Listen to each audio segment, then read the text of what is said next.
বিসমিল্লাহির রহমানির রহিম। আজকে লাকসামের বিএনপির এই জনসভার মহাসমুদ্রের সংগ্রামী সভাপতি, আপনাদের প্রিয় মানুষ, তিনি দীর্ঘ ত্যাগ তিতিক্ষার মধ্য দিয়ে অত্যাচার, নির্যাতন, নিপীড়ন সহ্য করে আপনাদের লাকসামবাসীর সঙ্গে একসাথে রয়েছেন আমাদের প্রিয় মানুষ জনাব আবুল কালাম আমাদের মাঝে আজকে এখানে উপস্থিত আছেন। এখানে বরকতুল্লাহ মুনু সাহেব আছেন, তিনি প্রায় অনেকক্ষণ কথা বলে আপনাদের সঙ্গে কথা বলেছেন। আমাদের মনিরুল চৌধুরী সাহেব আছেন, তিনি কথা বলেছেন। আমাদের কেন্দ্রীয় নেতৃবৃন্দ আছেন, তারা কথা বলেছেন। জেলা নেতৃবৃন্দ আছেন, তারা কথা বলেছেন। প্রিয় ভাইয়েরা, আজকে আমি যখন আপনাদের সামনে দাঁড়িয়েছি, তখন বাংলাদেশ একটা ক্রান্তিকাল অতিক্রম করছে। আমি দিকে কথা বলতে আপনাদের বলছি যে আজকের সময়টা কিন্তু একটা ফ্যাসিবাদ গোটা বাংলাদেশের অর্থনীতি, রাজনীতি, সমস্ত প্রতিষ্ঠানগুলোকে ধ্বংস করে দিয়েছে। সেইখান থেকে এখন আমরা একটা নতুন জায়গায় এসেছি। আমরা সবাই মিলে, ছাত্র, জনগণ সবাই মিলে আমরা একসাথে একটা অভ্যুত্থান ঘটিয়ে এই ফ্যাসিস্ট হাসিনাকে পালিয়ে যেতে বাধ্য করেছি, তাই না? নাকি? তো সেই যে পালিয়ে চলে গেছে, এখন তো সরকার একটা করা হয়েছে, তাই না? সরকার না থাকলে দেশ চলবে? তো সেই সরকারটা কাজ শুরু করেছে, আমরা সবাই মিলে থেকে সমর্থন দিচ্ছি। এই সময়ে আমরা যদি সঠিকভাবে চলতে না পারি, এই সময় যদি আমরা খুব ধৈর্য হারিয়ে ফেলি, এই সময় আমরা যদি এই সরকারকে সমর্থন, তাহলে এই সরকারকে সমর্থন না দেই, তাহলে কি সরকারটা কাজ করতে পারবে? এই সরকারকে সমর্থন দিয়ে আমরা এখন পর্যন্ত তাদেরকে সমর্থন দিচ্ছি। বলতে পারি আপনাদের এখানে আসার আগে বারবার আমার মনে হয়েছে যে লাকসাম সেই এলাকা, যে এলাকাতে মানুষ সবচেয়ে বেশি নির্যাতিত হয়েছে আওয়ামী লীগের হাতে, তাই না? আর আপনাদের মন্ত্রী ছিল, মন্ত্রী তাজুল ইসলাম, তাই না? তার অত্যাচারে, তার নির্যাতনে এই এলাকার মানুষ তারা এখানে আসতে পারত না। বাড়িঘর ভেঙে দিত, মহিলাদেরকে উপর দিয়ে তুলে নিয়ে যেত এবং ঘরের মধ্যে যা কিছু সরঞ্জাম থাকতো সবকিছুকে ভেঙে ফেলে দিত। একটা ত্রাস, একটা রীতিমতো একটা ভয়াবহ একটা ত্রাসের রাজত্ব সৃষ্টি করেছিল, তাই না? সেই তাজুল ইসলাম কোথায় বলেন? পালিয়েছে, তাই না? কোথায় পালিয়েছে তাও জানে না। ওকে আর নিজের ঘর থেকে ঢুকেছে না ভারতে গেছে তাও আমরা জানি না, তাই না? এই হয়, যারা অন্যায় অত্যাচার করে, নির্যাতন, নিপীড়ন করে মানুষের উপরে, তাদের পরিণতি এইরকমই হয়। ওই হাসিনার মতো পালিয়ে যেতে হয়, তো তাজুল ইসলামের মতো পালিয়ে যেতে হয়, তাই তো? বন্ধুরা, এই অবস্থাতে আমরা এখন একটা ভালো জায়গায় যেতে চাই। আমরা একটা সুন্দর দেশ তৈরি করতে চাই। আমাদের দলের প্রতিষ্ঠাতা শহীদ প্রেসিডেন্ট জিয়াউর রহমান, যিনি স্বাধীনতার ঘোষণা দিয়েছিলেন 1971 সালে, একটা সমৃদ্ধ, সুখী, গণতান্ত্রিক বাংলাদেশ নির্মাণ করবার জন্য আমাদের স্বপ্ন ছিল তাই। এই যেখানে বসে আছেন, এখানে মনিরুল চৌধুরী সহ অনেকে যারা আমরা 1971 সালে যুদ্ধ করেছিলাম, সেই যুদ্ধে দেশের স্বাধীনতার জন্য, সেই যুদ্ধ দেশে একটা গণতান্ত্রিক ব্যবস্থা প্রতিষ্ঠা করবার জন্য আমরা চেষ্টা করেছি, দেশ স্বাধীন করেছিলাম। দুর্ভাগ্য আমাদের, পরবর্তীতে যে শাসকেরা আসলো শেখ মুজিবুর রহমানের নেতৃত্বে, তারা আমাদেরকে সেই দেশ আমাকে উপহার দিতে পারে না। এবং আরো ভয়াবহ, তার মেয়ে গত 15 বছরে এই দেশের সমস্ত প্রতিষ্ঠানগুলোকে ভেঙে দিয়েছে। আমাদের পার্লামেন্টকে ধ্বংস করেছে, নির্বাচন ব্যবস্থাকে ধ্বংস করেছে, আমাদের বিচারালয়কে ধ্বংস করেছে, হাইকোর্ট ধ্বংস করেছে, সুপ্রিম কোর্ট ধ্বংস করেছে, আমাদের প্রশাসন তাকেও ধ্বংস করেছে। এই হাসিনা এই কাজটা করে দিয়ে গেছে। আপনারা বলেন যে বিগত বছরগুলোতে আপনারা কেউ ভোট দিতে পারছেন? 3টা ভোট হয়েছে না? 3টে ভোটে কেউ ভোট দিতে পারেন না। চেয়ারম্যান ভোট হয়েছে, উপজেলা ভোট হয়েছে, আপনারা কেউ পারেননি দিতে। হাসিনা সেটাকে ধ্বংস করে দিয়েছিল। ভোটের কোনো দরকারই ছিল না। ভোটের আগে রাত্রে সিল মারি সব ঠিকঠাক করে আওয়ামী লীগকে ঘোষণা করে দিয়েছে, তাই না? আর কি করেছে? 154 জনকে বিনা প্রতিদ্বন্দ্বিতায় নির্বাচিত ঘোষণা করে দিয়ে সরকার গঠন করছে। আর সর্বশেষ এই 24-এর 5 তারিখে 5ই জানুয়ারি যে নির্বাচন করলো, সেই নির্বাচনটা কি জানো? কি আপনারা কি বলেন নির্বাচনকে? নিজেরা না, নিজেরা ডামি ইলেকশন বলে না সবাই? ডামি ইলেকশন, অর্থাৎ আওয়ামী লীগই ক্যান্ডিডেট, প্রতিপক্ষ আওয়ামী লীগ, এই নির্বাচন সে করেছে। অর্থাৎ আমার দেশের যে নির্বাচন ব্যবস্থা তাকে সম্পূর্ণ ধ্বংস করে দিয়েছে। বন্ধুগণ, সেই বাংলাদেশকে ফিরিয়ে পাওয়ার জন্য আমাদের নেতা তারেক রহমান সাহেব তিনি একটা স্লোগান দিয়েছিলেন। সেই স্লোগানটা কি ছিল মনে আছে আপনাদের? Take back, take back. এই স্লোগান তারেক রহমান সাহেব দিয়েছিলেন, তাই না? আরেকটা স্লোগান দিয়েছিলেন, ফয়সালা হবে কোথায়? ফয়সালা হবে কোথায়? সেই রাজপথেই ফয়সালা হয়েছিল। ওই রাজপথে ছাত্র জনতার পদভারে তারা খেয়ে হাসিনাকে পালিয়ে যেতে পারে, তাই তো বন্ধুগণ? আপনাদের এই রাজসামকে আমি অনেক সম্মান করি। এখানে যে আপনাদের প্রথম যে 2জন মানুষ এখানে গুম হয়, আপনাদের অত্যন্ত প্রিয় নেতা ছিলেন তারা। একজন ডাক নাম হিরো, আর বড় নাম ছিল সাইদুল ইসলাম, আরেকজন হুমায়ুন পারভেজ, তাই না? তাদের ছেলেরা এখানে দাঁড়িয়ে আছে। ওনারা গুম হওয়ার পরে ওরা যখন প্রথম আমাদের ম্যাডাম খালেদা জিয়ার সঙ্গে দেখা করতে যান, তখন ওরা ছোট ছিল। তাদের মা সাথে করে নিয়ে গিয়েছিল। এবং সেদিন যদি ওদের চেহারা বর্ণনা করতে চাই, আমার চোখ ফেটে এখনো পানি আসছে। এই শিশুগুলো সেদিন তার পিতাকে পায় নাই, এবং তারপরে আজ পর্যন্ত তাদের পিতাকে তারা দেখতে পায় নাই। তারা সবসময় মনে করে, ভাবে যে বোধহয় তাদের পিতা, তাদের বাবা ফিরে আসবে, মাথায় হাত রাখবে তাদের, সেই মাথায় তাদের হাত রাখতে পারে না। এই যে কষ্ট, বেদনা, এটা একটা না বন্ধুগণ। আমাদের 700 নেতা কর্মীকে, এমপিকে তারা এইভাবে গুম করেছে। সিলেটের ইলিয়াস আলী, আপনারা জানেন যে তাকে ঢাকা থেকে গুম করে ফেলা হয়েছিল, আজ পর্যন্ত তাদের কোনো খোঁজ পাওয়া যায়।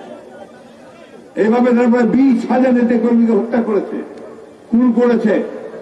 আমাদের এখানে এমন কোন লোক নাই যার বিরুদ্ধে মামলা নাই। মামলা আছে না? প্রায় 60 লক্ষ মানুষের বিরুদ্ধে মামলা। আজকে আপনাদের ওখানে ব্যানারের ছবি দিয়েছে, সেই ছবি দিয়েছে রাজসাহেবের কারা কারা নির্যাতিত হয়েছেন, কারা গুম হয়েছে, কাদের বাড়িঘর ভেঙে দেওয়া হয়েছে, সেই সবকিছু এখানে আছে।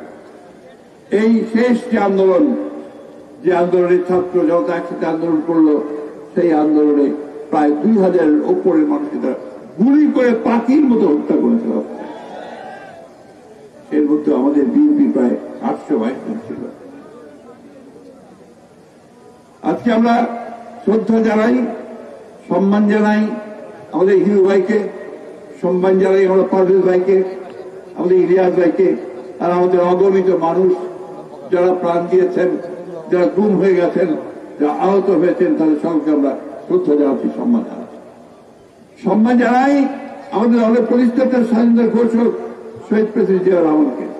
তিনি আমাদেরকে একটা স্বাধীন দেশ দিয়েছিলেন, তিনি আমাদেরকে নতুন করে বাঁচার স্বপ্ন দেখিয়েছিলেন, তিনি আমাদের সামনে একটা সত্যিকার অর্থে সমৃদ্ধ বাংলাদেশ, দুই বেলা দুমুঠো ভাত খাওয়ার জন্য একটা দেশ তিনি আমাদেরকে দিতে চেয়েছিলেন।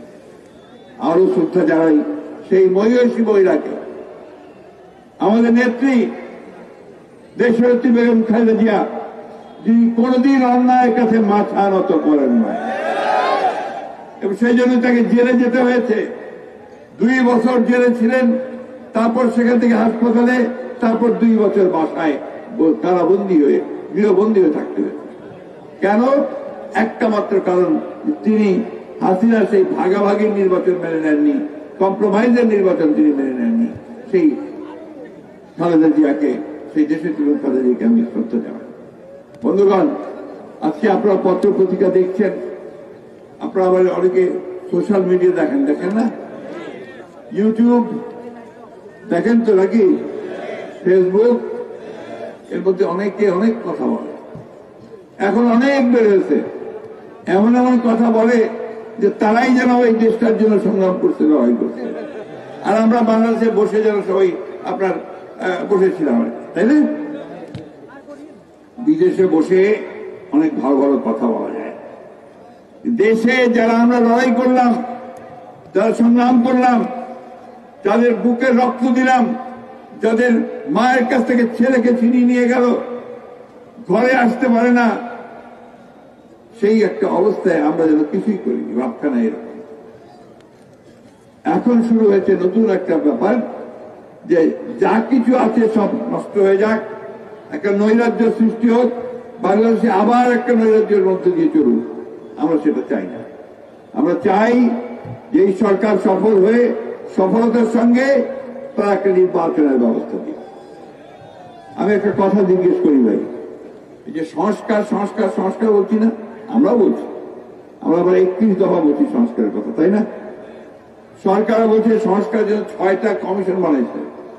আচ্ছা, সত্যিকার করতে বলেন তো আমাদের সাধারণ মানুষ, তারা সংস্কার কথাটা কতটুকু বোঝেন? বলেন না, বলেন। সরাসরি বুঝি 2 বেলা 2 মুঠো মোটা ভাত, মোটা কাপড়, মাথার উপরে ছাদ, আমার ছেলে অসুখ করে তার চিকিৎসা, তার লেখাপড়ার ব্যবস্থা, এটাই তো সংস্কার বুঝি, তাই নাকি? এটা এনশিওর করেন আমি হচ্ছে সংস্কার। আমরা জানি যে এখন যে ব্যবস্থা আছে সেই ব্যবস্থায় আমাদের দেশে খুব একটা শান্তি আসবে না। সেই জন্য আমাদের তারেক রহমান সাহেব 31 দফা কর্মসূচি দিয়েছিলেন, তার মধ্যে সব পরিবর্তনের কথা বলা আছে, যে কিভাবে পরিবর্তন করলে দেশ আরো ভালোর দিকে যাবে। আমি কাউকে দোষারোপ করতে চাই না, শুধু একটা কথা বলতে চাই যে দয়া করে আপনারা দেশের মানুষের দিকে তাকান, দয়া করে দেশকে আর অস্থিতিশীল করবেন না, দয়া করে দেশকে আর নৈরাজ্যের দিকে নিয়ে যাবেন না। এনার্জি কখনো ভালো ফল নিয়ে আসে না, সেটা দেশের মানুষের ক্ষতি করে বসে। আমি ধন্যবাদ জানাতে চাই সেনাবাহিনীর প্রধানকে, যে তিনি ঠিক সময় যখন 5ই আগস্ট সেই সিপাহীজনতা বিপ্লবের ফলে পালিয়ে গেল আর শেখ হাসিনা, সেই ঠিক সময় তিনি জনগণের পাশে এসে দাঁড়িয়েছেন এবং আমাদেরকে সঠিক পথে যাওয়ার সাহায্য করেছেন। আমি ধন্যবাদ জানাতে চাই আমাদের অগণিত মানুষকে, যারা সেই সময় একসাথে কাজ করেছেন। ধন্যবাদ জানাতে চাই সকল রাজনৈতিক দলগুলোকে, সেই সময় যারা সমস্ত বিভেদ ভুলে গিয়ে দেশকে রক্ষা করার জন্য, মানুষকে রক্ষা করার জন্য তারা একসাথে এক হয়ে কাজ করেছে। আজকে আমরা বারবার করে একটা কথা বলছি, এই কথাটা অনেকে আবার সমালোচনা করেন। আমরা বলছি যে তাড়াতাড়ি নির্বাচনটা দেন, ভোটটা দেন, তাই না? কেন বলতেছি ভাই? ভোটটা যদি তাড়াতাড়ি হয় তাহলে একটা সরকার আসবে, যে সরকারটার পেছনে জনগণ থাকবে, তাই না? আর যদি জনগণ না থাকে তাহলে কি ওটা কাজ করতে পারবে? তাহলে আজকের সরকার যত বড়ই হোক, যত বড় বড় লোকজন দিয়ে সেটা চলুক, পেছনে জনগণ থাকতে হবে। আমরা সেই কারণে বলেছি যার কাল বিলম্ব না করে দ্রুত নির্বাচনের ব্যবস্থা করুন। তার জন্য যতটুকু পরিবর্তন করা দরকার, যতটুকু সংস্কার করা দরকার, সেইটুকু সংস্কার করে ভোট দিন। আজকে দরকার আপনার নির্বাচন কমিশনকে ঠিক করতে হবে, ঠিক করতে হবে পুলিশ বাহিনীকে, ঠিক করতে হবে প্রশাসনকে, ঠিক করতে হবে জুডিশিয়াল সিস্টেমকে। এটা প্রায় ঠিক হয়ে আসছে। এটাকে ঠিক করে ভোট দেওয়ার জন্য ভোটের একটা রোড ম্যাপ, কবে কবে ভোট হবে, কিভাবে হবে, সেটা একটু জানিয়ে দেন জনগণকে। জানিয়ে দিলে অনেক অংশেই আপনার সবাই ঠান্ডা হবে, স্থিরিত হবে। বন্ধুগণ, একটা জাতির একটা মুহূর্ত আসে, আমরা আজকে সবাই কিন্তু অস্থির অবস্থায় আছি, ঠিক জানি না কখন কোথায় কি হচ্ছে, তাই না? বুঝতেও পারছি না। এই জায়গাটাকে আমি অনুরোধ করব অন্তর্বর্তীকালীন সরকার প্রধানকে, প্রফেসর ইউনূসকে, যে আমরা জাতিকে অনিশ্চয়তার মধ্যে না রেখে দয়া করে খুব দ্রুত নির্বাচনের তারিখ ঘোষণা করব। আর অন্যান্য রাজনৈতিক দলের কাছে অনুরোধ করব, এমন কোন কথাবার্তা বলবেন না যাতে জাতির ঐক্য বিনষ্ট হয়। আমরা রাজনৈতিক দল হিসাবে আমরা দায়িত্বশীল দলের মতো কাজ করতে চাই, করেছি। আমরা অতীতে সরকারে ছিলাম, ইনশাআল্লাহ আবার জনগণের ভোটে আমরা সরকারে যাব। সেই জন্যে আমরা মনে করি যে বাংলাদেশকে কোন ঝুঁকির মধ্যে ফেলা উচিত নয়। সেই জন্যই বাংলাদেশকে এখন একটা নির্বাচনের মধ্য দিয়ে একটা স্থিতিশীল অবস্থা সৃষ্টি করা প্রয়োজন। আপনাদের এখানে কুমিল্লা, লাকসামে আপনাদের অনেক বড় বড় ব্যবসায়ী আছে, অনেক বড় বড় ব্যবসায়ী। তারা কিন্তু এখন ব্যবসা প্রায় বন্ধ করে ফেলেছে, নতুন আর বিনিয়োগ করছেন না, কারণ তারা নিশ্চিত নন যে এই অবস্থাটা থাকবে না, আরো খারাপ হবে। সেই কারণে তারা বিনিয়োগ করছে না। ফলে কি হচ্ছে, আমার ছেলেরা কিন্তু চাকরি পায় না। চাকরি পাও তোমরা? পায় না। আওয়ামী লীগ তো দেয় নাই, হাসিনার সরকার তো গত 15 বছর ধরে বন্ধ থাকলে চাকরি দেয় নাই, তাই না? ব্যবসা বাণিজ্য করতে দেয় নাই। আজকে একটা সম্ভাবনা দেখা দিয়েছে, সেই সম্ভাবনা কাজে লাগাতে আমরা অতি দ্রুত একটা নির্বাচন চাই। সেই নির্বাচনের মধ্য দিয়ে আমরা একটা স্থিতিশীল বাংলাদেশ দেখতে চাই। লাকসামের মানুষের কাছে আমার আরেকটা অনুরোধ আছে। আমি আজকে এখানে এসে লক্ষ্য করেছি কিছু কিছু ছোট ছোট ছেলে তারা স্লোগান দিচ্ছে, অমুক ভাই তমুক ভাই। ভাইয়ের রাজনীতি করো না ভাই, রাজনীতি করবার দেশের জন্য, দেশের মানুষের জন্য। আর স্লোগান দিতে হয় দিবা জিয়াউর রহমানের জন্য, খালেদা জিয়ার জন্য, তারেক রহমানের জন্য। কোন ভাইয়ের স্লোগান আমরা দেব না। সবাই আমাদের নেতা, আমাদের প্লিজ এটা মনে রাখতে হবে। আমরা এখানে যারা আছি, আমাদের অনেক বয়স হয়ে গেছে, আমারও অনেক বয়স হয়েছে।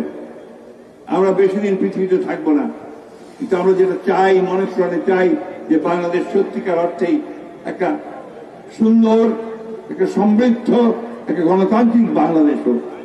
এই প্রত্যেকবার হানাহানি, মারামারি, নির্যাতন, ইলেকশনে আসলেই কাটাকাটি, এগুলো আর আমাদের ভালো লাগে না।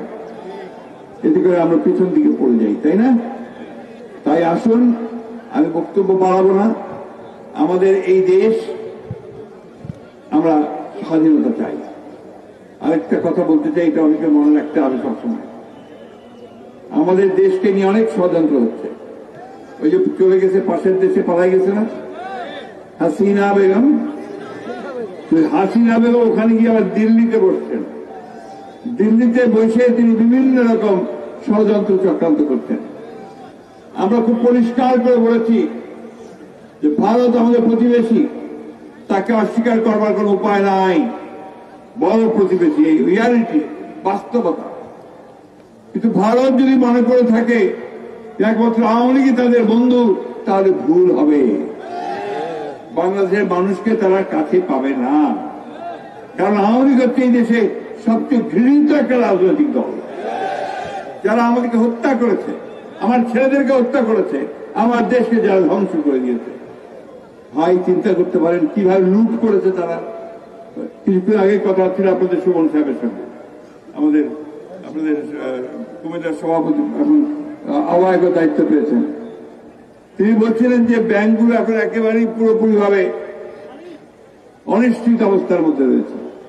ব্যাংকগুলো থেকে হাজার হাজার কোটি টাকা লুট করে নিয়ে চলে গেছে। তার বাবাও খুব বড় শিল্পপতি ছিলেন, ব্যাংকার ছিলেন, এও এখন বড় শিল্পপতি ব্যাংকার। এই হচ্ছে একজনের কথা বললাম আমি। সমস্ত ব্যবসায়ী মহলে এখন একটাই কথা যে আওয়ামী লীগ আমাদের ধ্বংস করে দিয়ে গেছে, ব্যাংকিং সিস্টেম ধ্বংস করে দিয়েছে। 180 লক্ষ কোটি টাকা তারা পাচার করে দিয়েছে, দেশ থেকে বের করে দিয়েছে।